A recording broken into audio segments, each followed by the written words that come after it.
Hey everyone, welcome to some combos. So, the new Dash Armory deck, right? Cerebellum Processor, quite the insane card in my opinion. So Crank enters with 2 Steam counters, the usual upkeep, and then once per turn action, 0 cost, draw a card, no go again. So you do need some sort of action point generator to actually use it, right? Playing the Cerebellum Processor and Crank it only covers playing it, right? You could then use that to just get a card back instead, or end your turn by having a card sticking to your arsenal. The fact that you can then, overextend to play it is quite nice, but that's not what we do now, is it? So no, I think I'm rebranding the series. We're going to go with when cards align, right? It was insane, but technically possible. The insane part sort of went out the window when we got the big book burning, right? What we're pulling off isn't quite as over the top as it used to be. Nonetheless, right, it's still going to be insanity. A lot of things have to align. So yeah, when the cards align, or yeah, did I say when the cards align? Either way, we're Maxx, right? I didn't want to do the normal pistol stuff. I wanted to try and show off something a little bit different. So Nitro with Galvanic Bender. But we have the other new pieces, the Heavy Industry Power Plant and the Heavy Industry Gear Shift, right? That we won't actually make use of, but it's a nice way to generate the action points to actually utilize the processor.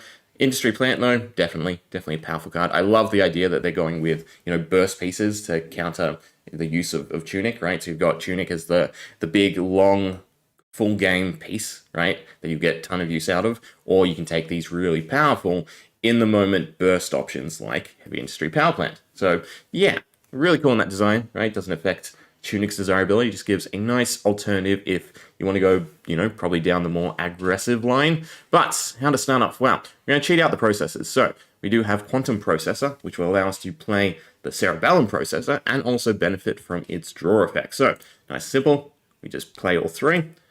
Rank them for their action points, 1, 2, and 3.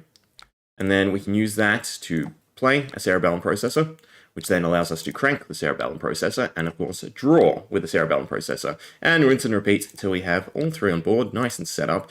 Right, so we go through 6 cards, and then still end up with 1 extra card to stick in our arsenal for the following turn. Now I usually don't like setups that, extend past a singular turn, but this felt minimalistic. It's not me playing, all, say, 9 hyperdrivers to then go into a nice big turn with Maxx, right?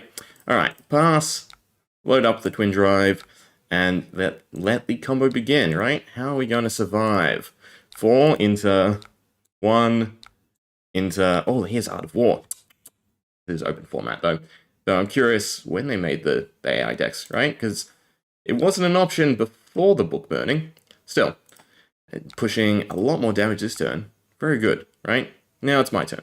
I went with a proper opponent instead of the combat dummy to see, how they react and if we can actually OTK them, since this will be an overall small combo. Nonetheless, let's get into the Mechanologist thing. So, High Octane, yeah. Definitely an insane card when it comes to action point generation, in conjunction with Twin Drive and all 3, if you can line them up. Definitely insane. So, nice and simple, just play all 3, pitch that, 2, and 3, and now each of our twin drives is going to generate a ton. But we have Heavy Industry Power Plant, which, interestingly, is not highlighted, and will not let me use. Why? Action 1, right, cost 1, destroy this. Whenever you boost this turn, gain 1, go again. I want to click on it, because that's the gist of how we're going to generate a bunch of resources. I guess we'll have to do manual mode, and make like I played it, right? So imagine I played the Heavy Industry Power Plant. Yeah.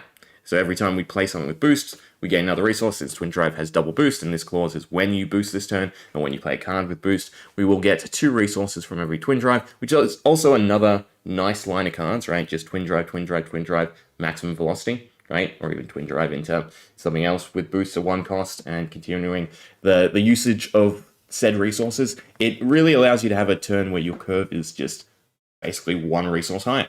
But in our case, we would have pitched the 0 to 60, right? And then we go into a twin drive. So now we pitch, and imagine that we boosted and we gained resources from it, right? So 1, 2, since we double boost, and then action point wise, we're at 7, which means we're now fully capable of utilizing the processors. So 1, 2, and 3. And now the main way we're going to get a ton of value out of them is through system reset. So this is banish X, so if we pay 3, we get to banish all 3 processors, put them back into play, crank them, which generates the action points to then draw from them. meaning that the only action point we have to cover is the one to play System Reset, which we have a nice amount floating, although the heavy industry gear shift does cover that as well, right? That would allow us to generate one extra action point. It's basically equivalent to the Achilles Accelerator, except banish 2 cards might be more beneficial, especially for, Klloo Vossen, or the Battle Worn instead of Arcane Barrier, although we're in sort of an Arcane meta. Nonetheless, it is a nice card, right? Good alternative, but not useful right now since we do want to go into Nitro and we don't want to pop it, and we really don't need the action points. So from here, we just System Reset, we pitch 3 for it, and then we pick all 3 processes. We crank all 3 processes, 1, 2, and 3, just like that. We're still holding on to our action points, and then we get to draw 3 more cards, and we're in the clear, right? We now have a positive hand size. We're at 6 instead of 5. So all that benefits us 1 card, yeah. It's definitely severely reduced compared to the old draw. That definitely Mechanologist benefited really, really, really well from. But it's still pretty good nonetheless. And then again, we just go System Resets, right? Pay 3. Pitch our 0 to 50, reset 3 cards, continue to crank them, 1, 2, 3, and then draw. So now we're at 7 cards. So we're only benefiting 1 card every time we do play System Reset, but we're also perfectly at the right amount of action points, right? So we need 2. We need 1 to play the System Reset, and then the 3 for the processes we'll get from the processes, and this way our turn does not end, right? So last System Reset, pitch 3 again, and of course reset 3. 1, 2, 3, and final amount of draw is going to be our Nitro, our Fabricate, which would be used to replace the power plant, right? If we could actually utilize it. So I did think of that, but obviously we don't have to since, well, we have Nitro, right? And then we have 2 resources, meaning we can still play Twin Drive, and we can play the Hyperdrivers to benefit even more resources. So luckily first we'll just play the 3 Hyperdrivers, definitely crank them. 1, 2, and then the third one we need to pitch for. That's fine, and we're all set up to then go into Nitro. We still have 1 action point, so we'll take care of that by just Twin Driving once again. Double boost, and of course, imagine that with the industry power plant, we would have generated 2 more resources once again, right?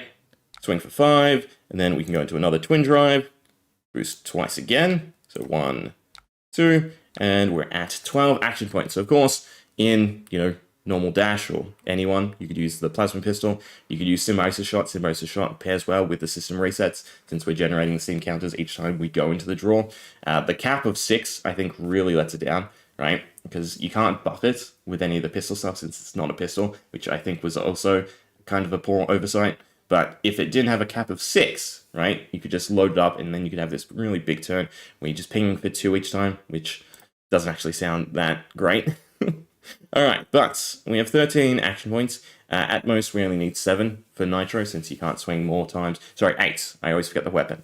You can't swing more times than the cards under it. So that would still leave enough for us to shoot a couple times with the Hyperdriver. Again, we would have had to play the Fabricate to replace the chest piece, so don't worry about that. Oh no, actually, do these Hyperdrivers go with the Nitro? They must, surely. Maybe. No. I think the ruling was they get destroyed, isn't it? Yeah, shame. Alright, but nonetheless, we will then, I guess, Nitro. Do I want to shoot a couple times? I suppose we can. We might as well. So you get to load up, you get to shoot, attack. Nice little 2-ping. Load up, shoot. Nice little 2-ping. And then we can do it one more time since we have a yellow to pitch for the Nitro. Right? There we go. A little bit extra damage. I just realized the bot is not blocking, so the whole rationale of fighting a bot for that reason doesn't quite work. Oh well. So then we Nitro, we pitch, and we choose our 3. And how many resources? Does it? It does take the Hyperdrivers. Damn it, I wasted the action points. Either way, we're going to clobber him to death regardless, right? Because now we just do Nitro 10 times. Wow, we don't want to do the Galvanic Bender, though. That's the last card we want to utilize. Either way, there we go. Oh, it goes into overkill. No, it doesn't. But yeah, we could have swung a sizable amount of times thanks to that, right? But I don't know if that's too much about less airbound processes. Again, you can definitely overdraw with them. They are definitely useful. I think the overall best use of them, though, is again that factor of being able to completely overextend your hand in terms of just boost attacks, right? You can play essentially 5 things in one turn if you have it on the board, and then that's the last thing you do in that turn to then have a card to stick in your arsenal for the following turn. It's a great amount of tempo to push.